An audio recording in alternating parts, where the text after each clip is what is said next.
Hello, Michigan. This is Senator Jim Runstead, and we have an exciting show for you, something that is going to be absolutely compelling for every citizen of Michigan, but particularly for those who are parents and you have children and you want to have the best education for your children. And you probably are aware Michigan's in the top tier of spending for education, and at the absolute, the very, very bottom, particularly in math and test scores in Michigan. So it's a crash and burn disaster. You're probably aware of that, but what you're probably not aware of, or maybe you're not fully aware of, is what other kind of woke garbage they're weaving into your children's lives. And so I have two special guests from the Michigan Board of Education. We have Tom McMillan and Nikki Snyder. They are both fabulous board members that will inform you about this crap and this garbage that the Democrats are pulling on this board. So you really need to listen close, because this is coming to a school near you. And this is what their plan is, and we're going to talk about it and figure out what some strategies that we can do to overcome it, or maybe in your case, that you're going to have to take to make sure that your kids are not negatively impacted. So with that, I would like to welcome Nikki and Tom. Give us a little background. Yeah, what happened was the Democrats decided, there's 6 Democrats, 2 Republicans, to take 14 pages, which was the health and sex ed standards, and make them 74 pages, chock full of a lot of woke stuff. They decided, to side with the 20% who think it's fine for boys to be in girls' locker rooms, to play in girls' sports, to be in girls' showers. This gender fluidity is something that is required to be taught as fact, not as theory, but as fact in the standards.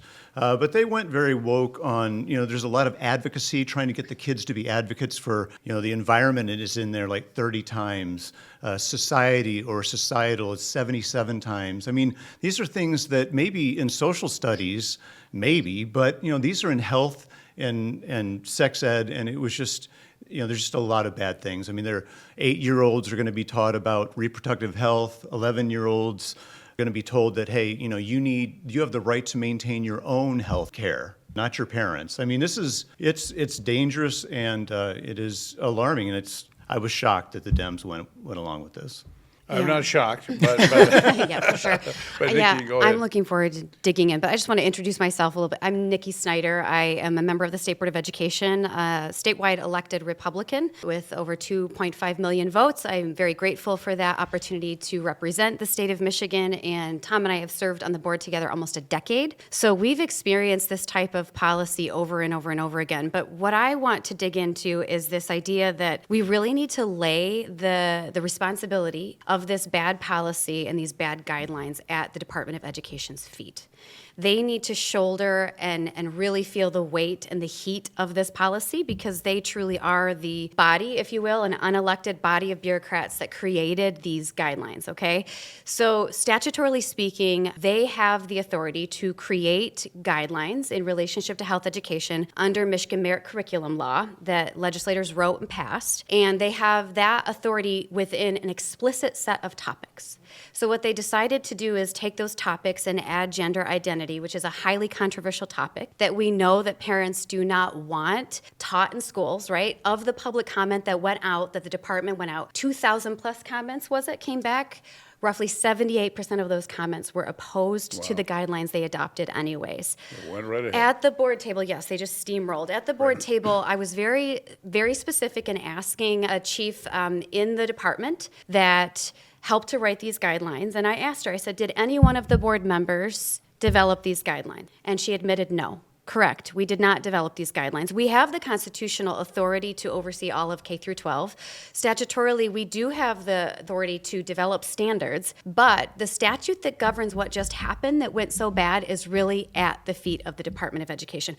I would argue out of all 50 states, we are living in a state here in Michigan where the Department of Education is the most corrupt, the most rogue. The tail is wagging the dog. The department is truly in charge of the State Board of Education, because not one of us contributed to writing or developing those guidelines. So the guidelines came directly from the Department Correct. of Education? And what's really interesting is when we were, placed with the position to have to vote on social studies standards and science standards that we also did not develop in the last decade that we have served on the board together. The department also developed those. So, every time there's this sense of like, who really has the authority to do these things? It's not the department, but they do it anyways. And they'll go outside of the laws that legislators have written, and they'll stomp all over that authority as well. So they have run away really in a way that is really bad for parental rights and students. And Jim, the department organized a lot of the people who were testifying, including the guy who said, parents don't know what's best, experts do. Yeah, We've I all love seen that. that quote. They had a huge group, the department, and they were leading people in and out from a conference room, and he was one of them. And a lot of them, MOASH is a kind of a group that pushes the transgender ideology. It's taxpayer paid. They were organizing as well.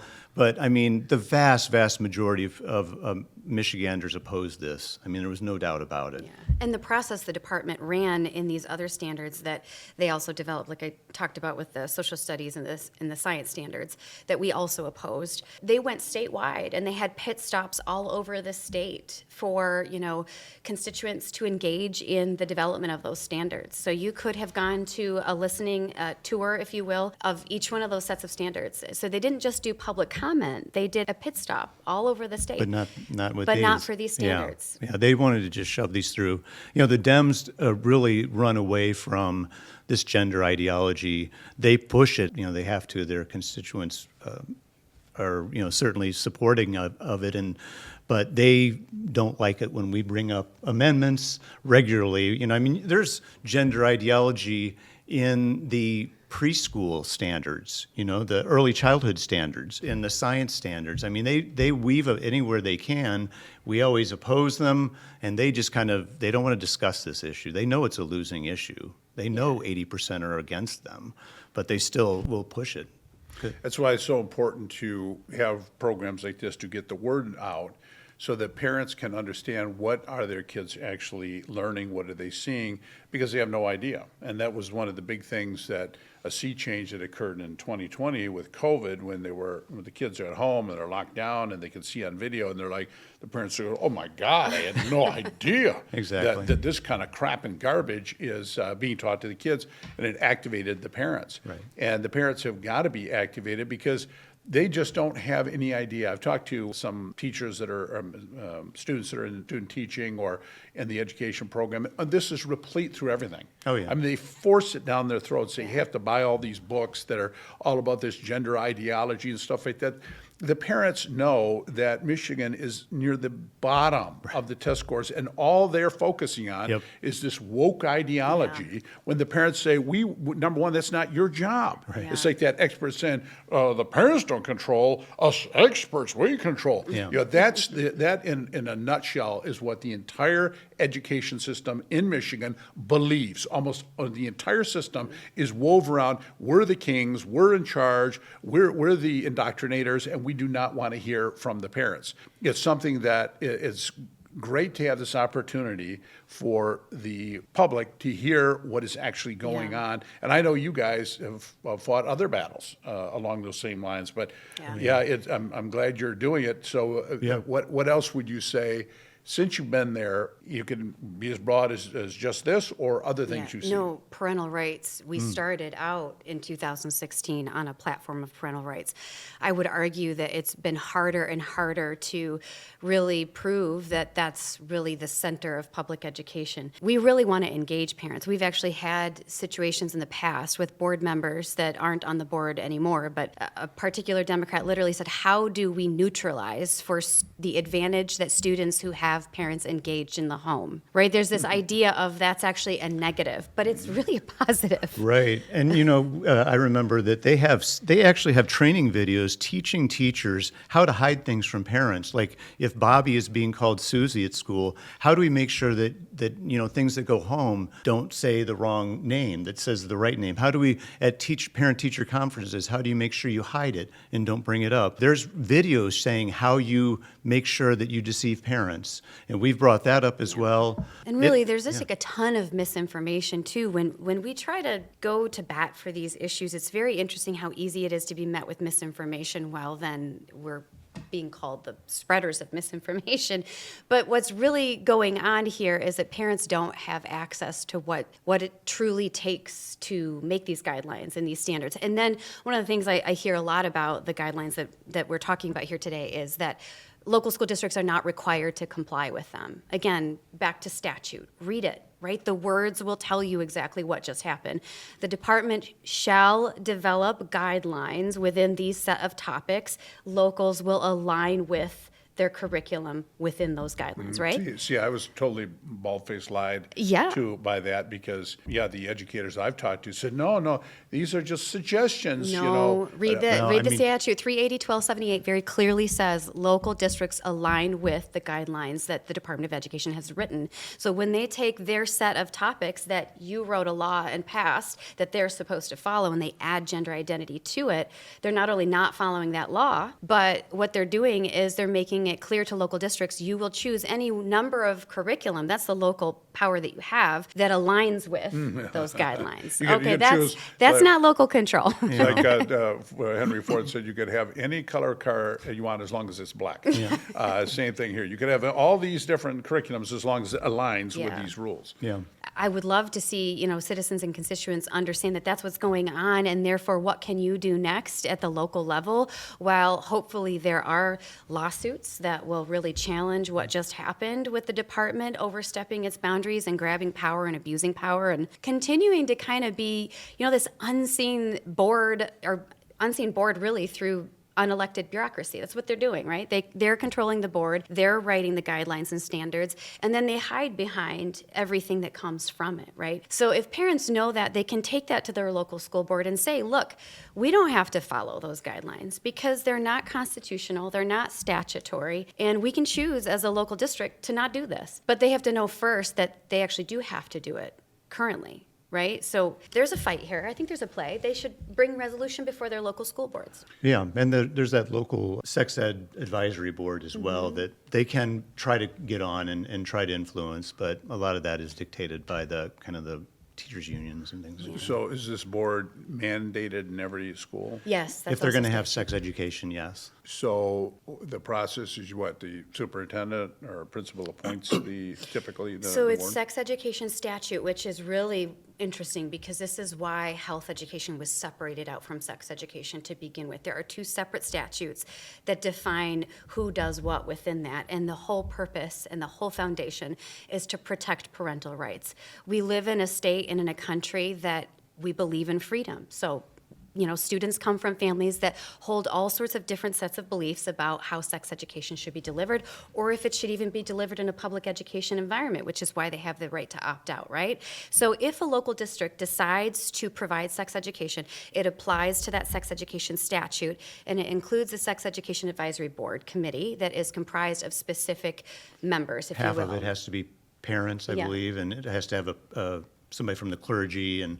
But as far as appointing, I believe it probably is ultimately the local superintendent. But if it's stacked, they can bring that up. They can say, all of us have been trying to get on, and you're not appointing any of us. They can put the heat on them, certainly. Seeing with these parent councils that I've went in, and they're all like automatons of whatever the supervisor wants, the superintendent wants. Just absolute in lockstep. Right. And if they're not in agreement with that, they get, Yeah. quietly pushed Well, out. and they also have the right to opt their kids out, but because it's so woven into the health standards, these sex ed, this ideology, woke ideology, it can be difficult to know, like, when is it coming up? How often are they going to, a lot of times there's no repercussions if the school district does not provide an opportunity for parents to opt their kids out. What do you mean they're going to tell that boys can be girls and girls can be boys? I don't want my kid in that. Sorry, we just had it, and sorry. We do need statute that would put penalties. I'm glad we're having this discussion Yeah. because I would like to talk Yeah. to the two of you how to craft that. Right. I would love to be involved with Yeah. getting a bill put in there because it's just outrageous that the parents just have no idea. Yeah. And it should be about what the parents want. And like that guy, the experts, it's us experts. No, nobody. Yeah. I wouldn't trust any of these people to decide what my kids are going to be learning or not learning. Right. That is the parents. That's the purview of the parents, And then the school system should be coming along behind that, not That's what the telling us to Constitution get out of says the too. school. It's the parents that have the authority to Yeah. oversee their education of their kids. Yeah. So Senator Tom and I actually tried to pass a resolution that cited all of the statute as to how the department was overstepping and essentially breaking the law.